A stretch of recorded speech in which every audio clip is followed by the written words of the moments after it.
because we get to bring on a very special guest. Before he was the general manager of an SEC program, he's here with us as the director of scouting for 24/7 Sports, doing things like this. He's 6'6", he's 300 plus pounds, 310 plus. And on the surface, that's great, but what does that mean for that athleticism, the ability to play balance, to play with your feet under you, to get to the second level with balance and with athleticism? And with Tate, he's got all that. Let us welcome on the general manager of Vanderbilt football, Barton Simmons. Barton, you have two fans here in studio. You got fans, too, in our YouTube chat. Rick is asking, where is my GOAT, Barton? Well, Rick, here he is. We are so excited to have you on the show today. First, I just want to ask, we pulled up some of that old tape. So what was your experience like working at 24/7 Sports? It was great. I loved it. I had a great time. We enjoyed it. It was nice to be back in the saddle a little bit here, do the old count to 10 mic check before I got on here, brought back old memories, so it's always good to see my guy Smoke as well, filling in where I left off and doing big things. Smoke, you're making all kinds of waves, man. I always see you, stirring up fan bases, you live in that world. I love it. But no, it's always good to be back. Appreciate y'all having me on, and certainly miss all the interactions with the fans. Good and bad, those are some fun days. Man, Barton, we're all getting a little bit gray in the beard. I was looking at that. Yeah, you see yeah, popping up. Was it me that kind of threw some of that gray on you, having those heated debates about offensive linemen, defensive linemen, quarterback play, Clark sneaking in there with Ben, talking about they want to work out? Is that it? Smoke, you are a great systems checker. Because if your system isn't tight, you're gonna poke holes in it, and so you were the perfect guy to have in the building in those early days. But as much as maybe a few of these are yours, I think a lot of these are transfer portal and NIL, and that I feel like every spring and every winter, a few more of these things pop out. So yeah, as long as my head stays pretty gray free, I'll be okay. But I think that's probably coming next. That's a shot at Smoke, but I'm gonna take it. Now, just talking about just recruiting, one thing that we always talked about was just Vandy being an academic institute. How have you changed the narrative of that and just increasing your portal intake, but also the way that you guys are clicking off in high school? Yeah. Well, I think that was, obviously when we first got here, I think that was one of the things we really wanted to attack was, we knew in this conference in the SEC, we want to recruit high achievers for sure in all areas of life on and off the field, but we're not looking for a roster full of valedictorians. We're looking for a roster full of future NFL football players. And I don't think those two things necessarily have to contradict each other, but certainly we want guys that are hungry for football and are junkies in that world and want to be football sort of experts at the highest level. And so it was really important. And as you know, Smoke, in the early days, we tried to focus on this and have continued to ramp this up in the years past. But it was really important that we sold that we led with that we led with football. And knowing that we don't have a long history of football success here, maybe that's a little counterintuitive, is to lead with football at a place like this. But I think we're starting to see some of the fruits of those efforts pay off as some of these guys have developed within the program. Because when guys come here, they've got to know that football is the most important thing in their life. If it's not, this is going to be too hard for you. We're gonna push you too much. The standards are going to be too high.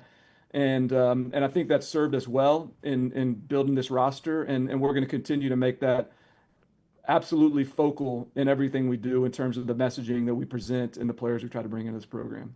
And I know you were kind of joking earlier about NIL and transfer portal, adding a few of those gray beards there. With you two switching roles, though, it's been, 2 years since you've been an active general manager. So, Barton, maybe what is something that would shock Smoke that's part of your day-to-day that you have to deal with since he's been out of the game for 2 years?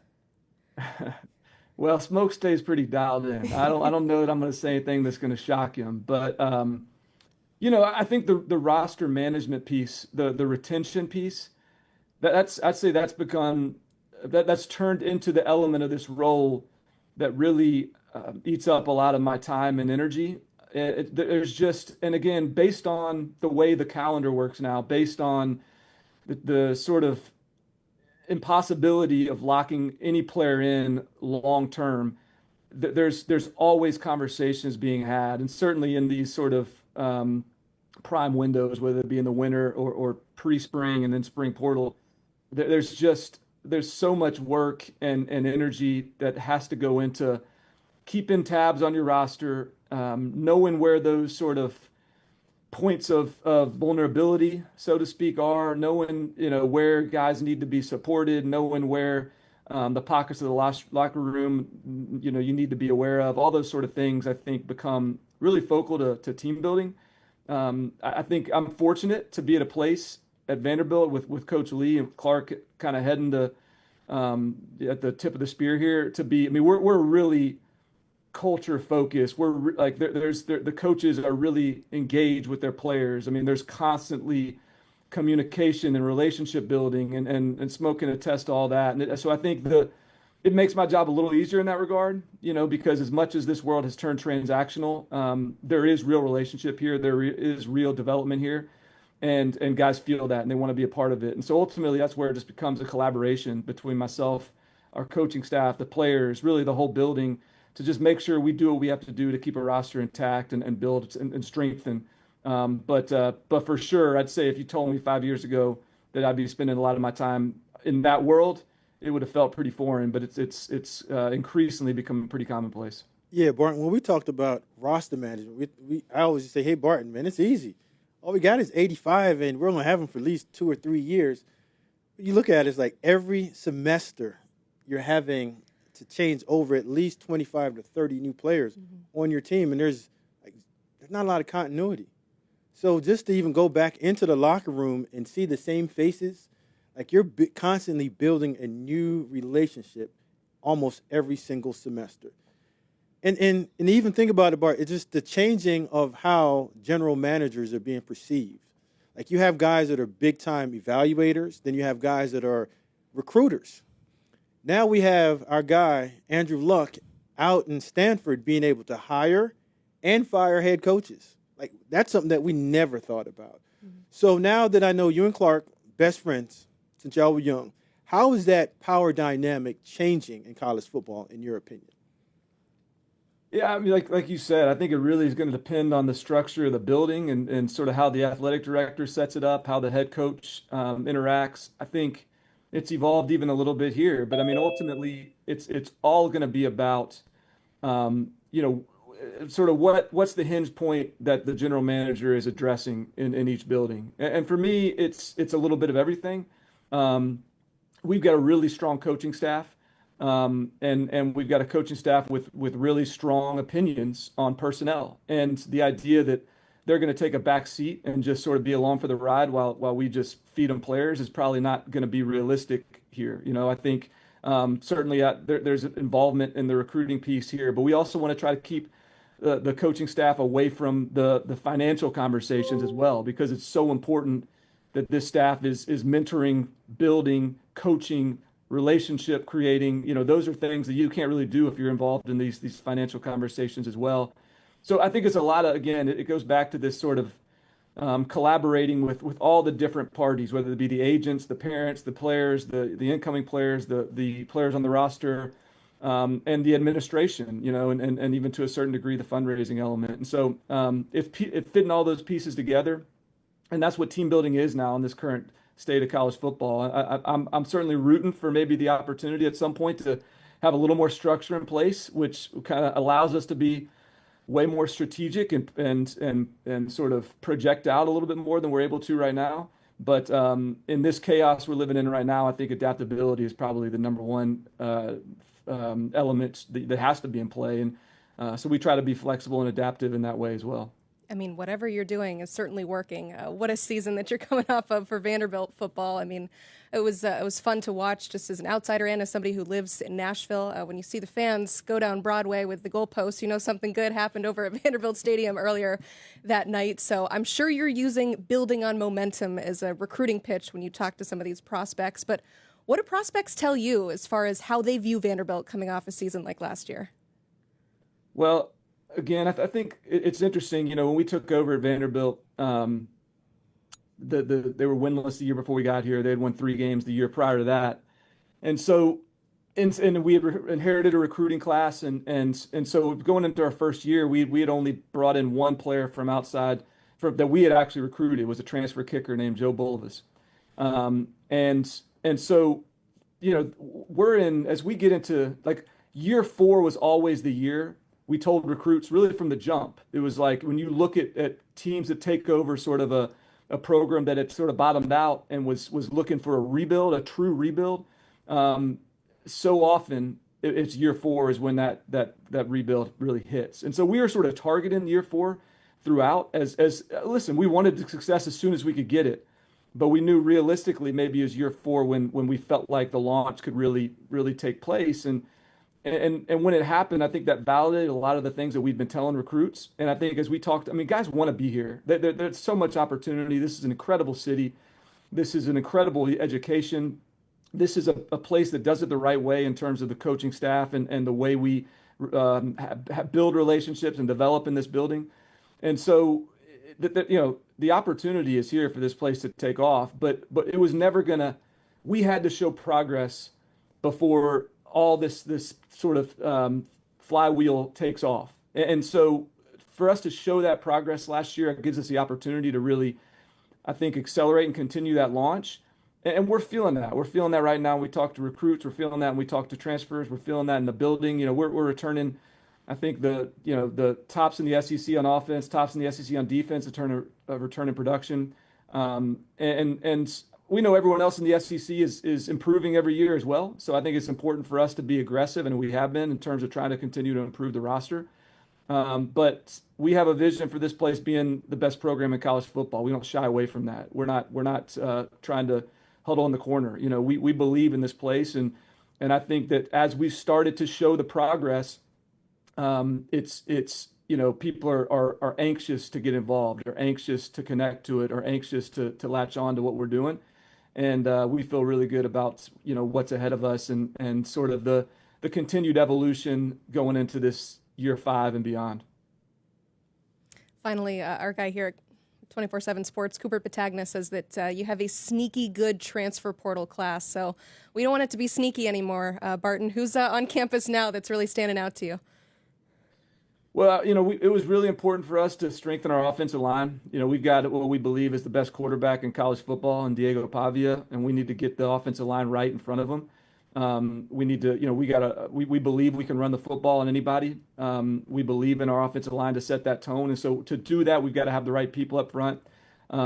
Isaiah Glass, Jordan White, Bryce Henderson, some of the guys we've added up front. We've sort of strengthened from a depth standpoint, really across the board, added some defensive back, really talented players that are going to have a chance to be impact players on the back end. That was an important area to continue to build depth. And so, I feel really good about the guys that were here in spring practice. Really kind of feel across the board that we hit on the guys that we wanted, and they are who we thought we were. They are who we thought they were. Some early freshmen really had a good spring as well. So the depth, this is the deepest team we've had. This is the most competitive spring we've had. And so, again, we've got to continue to build into the summer, and we've got to, this is a really good league, and the margins are really slim. And we talk all the time here, we were as close to 2-10 this past year as we were to 10-2. And that's just the reality of this league. And so that's going to be another tight year like that. But we do feel like, as everyone has sort of reached into improve through the portal and reach into maximize and optimize their roster, we feel like we got better in that area as well. And as much as anything, there's more competition in this building than there's ever been, and that's really good for Vanderbilt football. Yeah, competition, but also the level of confidence, and that comes from your quarterback. Now, you've always spoke highly of our guy Diego. Barton, it's your turn. You got to sell him for the Heisman Trophy winner this year on Diego Pavia. Yeah, I mean, listen, I think that's going to speak for itself as we, Diego's not going to be a Heisman Trophy finalist or candidate if Vanderbilt football as a team isn't successful. And so I think that we believe he's that kind of a talent. We believe he's that kind of a leader. We believe he's that kind of a playmaker. We believe when we're on the football field and Diego's under center, we've always got a chance to win. We're never out of the fight in that case. I think you saw that last year in the way he impacted games, particularly when he was healthy. And so I think, but as Diego goes, so do we, and as we go, so does Diego. And so I think it's going to be really important for this whole roster to be ready for what's to come and for the challenges ahead. And if we get in those close games late, I don't care if we're playing the number one team in the country or not. I mean, we're going to have a chance with that guy under center and his playmaking ability. So, we've got a really good offensive line. I think people are going to be really happy with the run game evolution. We've got some playmakers at receiver we're really excited about, and I think we've got the best tight end in college football in Eli Stowers. So I think the weapons are there. And Diego is, what I'll say about Diego beyond everything else is that dude is a warrior. I mean, he is a battler. He's someone you want on your side in a fight.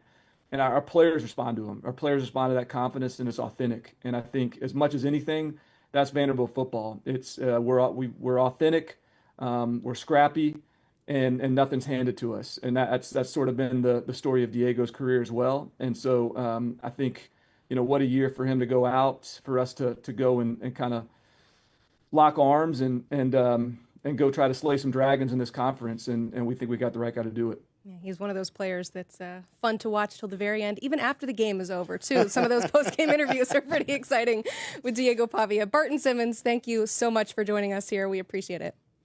Yeah, always a pleasure. Anytime. And Smoke, keep on making waves, buddy. We'll see you on this side at some point, No, do not take him. He's staying here with us. Barton Simmons, the general manager of Vanderbilt football. All my Vandy fans out there watching, if you do not know the name, you better get to know it. Vandy 24/7. Check him out for the latest on your favorite team. We had Robbie Weinstein on last week to talk us through a big recruiting win from Caden Harris. So read up on all things Doors at Vandy247.com.